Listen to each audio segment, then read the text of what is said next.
Welcome back to Daily Persuasion. I'm Joshua Lisec, the New York Times bestselling author and ghostwriter of more than 90 nonfiction books. And in a few minutes every day, I teach you a few quick and useful tips and dirty tricks to influence those who matter to you the most. Today, I want to share with you a comment that I received on this channel to a video on persuading liberals without being a jerk. We talk a lot about the conservative versus liberal, right versus left, masculine versus feminine, including the toxicity that is accessible in the shadow of both of those. And this is a comment I think that perfectly describes what is wrong with liberals running institutions. Now, liberals, they tend to be great at sensuous experiences. So sensuous is not sensual. It means that which pertains to multiple senses. So, for example, craft beer, wineries, some art, barista. This is the domain where liberals thrive the most, those sensuous experiences where there's smelling, there's aromas, there's tasting, these sorts of experiences, because they tend to be embodied and empathic.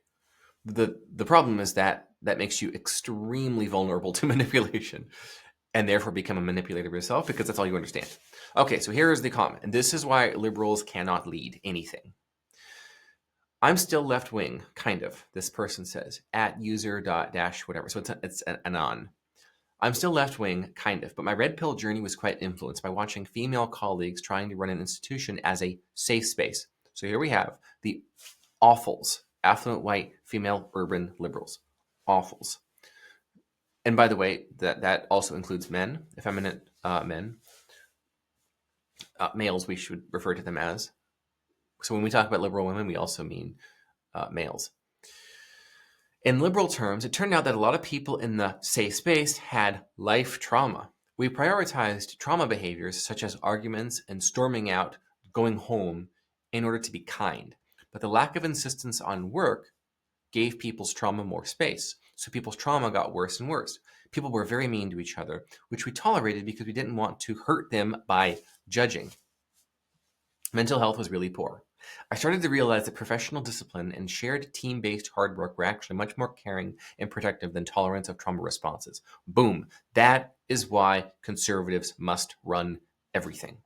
They understand the systems approach. They understand incentives. They understand how to get more of what you want and how to not get more of what you don't want.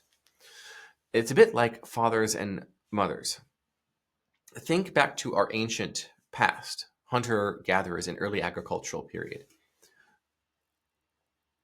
In that world, the motherly instinct to be a communist works because you've got a bunch of little kids, you have really old people, and you have the weak and firm and the sick. And it's the women of the longhouse, let's say, who are there leading everything because the men are away hunting and training the younger men of the tribe how to hunt and track and all these sorts of things. And so you have the women of the longhouse. What are they going to do? Well, they want to share and be fair to everyone. Okay, you got a turn, so now it's your turn to have a turn. You got a turn, now it's your turn to have a turn. Put that in charge of the tribe and everything is destroyed. Everything is destroyed. Well, okay, so you got to track yesterday, so you can track the big game today. That's fair. Yeah, but you suck at it. But that's not fair. That's mean. That's judging. Stop being so judgy. This is why liberals can't lead anything. This is why liberals can't lead families, by the way, interestingly enough. So notice how it's fractal and the pattern repeats at scales, scaling up and scaling down. So the issue of the affluent white female urban liberal, which of course includes the males as well, is it's about feelings and it's about empathy. And what the empathy does is it magnifies, right? Because what you focus on, you amplify. What you resist persists. And that law of attraction, you might say, results in left-wing ideologically run organizations eating itself, and generally competent people don't want to be associated with that. Masculine men don't want to be associated with that. So they either bury themselves in work and completely check out, and so they're not a team player who attends all of the team building activities because they actually want to do good work, and they're going to likely go somewhere else. The problem that we've had in the United States is that for a number of years, all of our institutions have been run by awfuls, which again includes the men. We're not sexist around here. We're equal opportunity. It's changed. We have masculine men and feminine women in positions of influence now in the administration and in our institutions. It's going to be slow. It's going to take a while to create that turnover in that churn. But the more uncomfortable it is for awfuls to engage in prioritizing trauma behaviors, because to do the opposite would be to be mean and judgy. It's going to take a while, but the more uncomfortable it is for them to engage in that, then the better off we're all going to be as a country and as a society.